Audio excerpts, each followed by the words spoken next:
America and China, Israel and Palestine, Russia and Ukraine. It's a veritable who's who of allies, rivals and adversaries heading to New York for the world's largest diplomatic affair. But while much of this year's UN General Assembly High-Level Week will focus on the wars in Gaza and Ukraine, it's the shifting global power dynamics that's likely to steal the show. Mitch McCann files this report for CNA from the UN headquarters in New York. The United Nations may be marking its 80th anniversary this year, but there's little to celebrate. The organisation is facing a deepening existential crisis, with conflicts widening fractures among member nations and US funding cuts crippling its work. Alliances are forming and strengthening elsewhere. In recent weeks, images of the leaders of China, India and Russia huddling together were hard to miss. They hinted at strategic alignment among the global south, including between nations that haven't always been friends.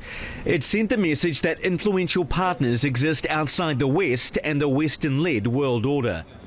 Daniel Forti, a UN analyst at the International Crisis Group, says these alliances have been fueled by America's confrontational approach to multilateralism.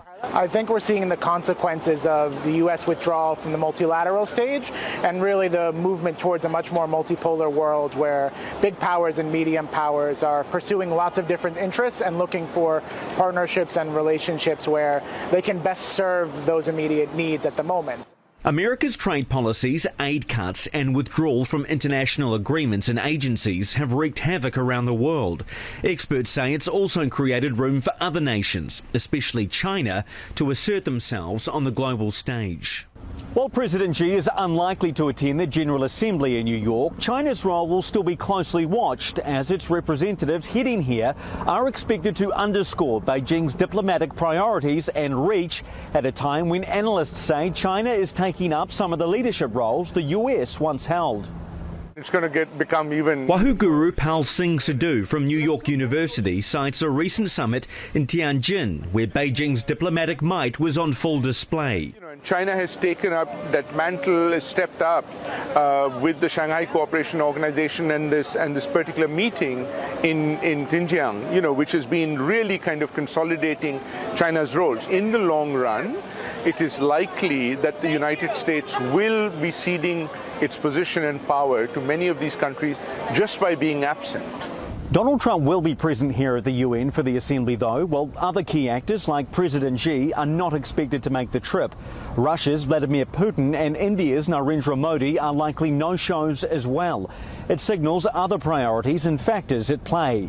You have been my friend for a long time. Mr. Modi walks a tightrope trying to clinch a trade deal with the US while mending ties with China and maintaining its defence cooperation with Moscow. Mr. Putin is under fire over Russia's war in Ukraine as calls for sanctions and cuts to Russia's oil purchases amplify.